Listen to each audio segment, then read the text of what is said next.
Perkenalkan, nama saya Toshiko Monalisa Manopo. Saat ini saya akan mereview jurnal tentang mikroorganisme dalam pangan yang berjudul Penelitian Mikroorganisme dalam Bahan Pangan untuk menghasilkan kandungan industri yang baik. Volume dan halaman, volume 15 halaman 2087 sampai 3484. Tahun November 2018. Penulis Rati Yuniastri, Ismawati, dan Rika Diananing Putri. Reviewer saya sendiri, Toshiko Monalisa Manopo, yang dilakukan pada tanggal 8 September 2021. Tujuan penelitian untuk mengulas jenis mikroorganisme yang sering terdapat dalam pangan pada beberapa jenis pengolahan, khususnya pada pangan olahan suhu tinggi, olahan beku, dan olahan fermentasi.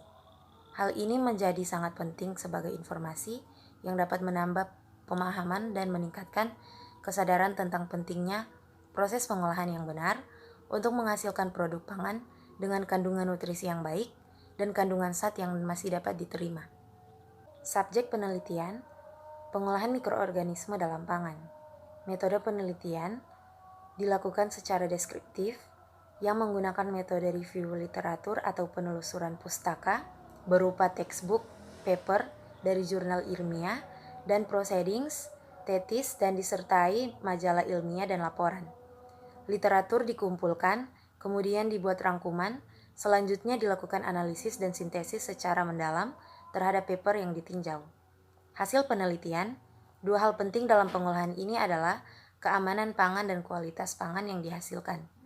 Panas spesifik, konduktivitas termal, dan difusitas termal adalah tiga sifat termal yang penting dalam makanan. Pada prosesnya, pengolahan dengan panas menggunakan penghantar panas sesuai dengan derajat yang dibutuhkan. Ketahanan panas mikroorganisme dipengaruhi oleh beberapa faktor, di antaranya jenis mikroorganisme, kondisi inkubasi selama pertumbuhan sel, atau pembentukan spora meliputi suhu, usia, kultur, dan media kultur.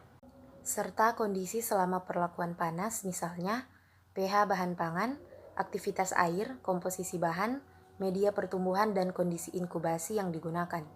Bentuk spora pada umumnya jauh lebih tahan panas dibandingkan dengan sel vegetatif. Hal ini ditunjukkan dengan adanya perbedaan nilai Z pada spora dan sel vegetatif. Spora memiliki nilai Z sekitar 10 derajat Celcius dan sel vegetatif memiliki nilai Z antara 4 derajat Celcius dan 8 derajat Celcius. Semakin rendah nilai Z menunjukkan bahwa reaksi inaktivasi sangat sensitif terhadap suhu. Kelebihan jurnal ini memaparkan secara jelas dan lengkap, mulai dari pendahuluan hingga permasalahan dan dampak atau reaksi yang akan ditimbulkan, serta menyertakan daftar pustaka. Kekurangan jurnal ini, spasi penulisannya tidak teratur, ada yang spasinya panjang dan ada juga yang pendek. Kesimpulan, keberadaan mikroorganisme memiliki peranan yang sangat penting, baik yang sifatnya mampu meningkatkan mutu bahan pangan maupun yang patogen.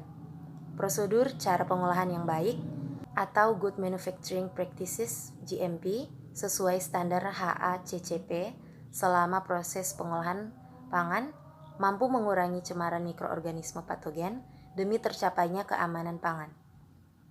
Sekian penjelasan dari saya, atas perhatiannya disampaikan, banyak terima kasih.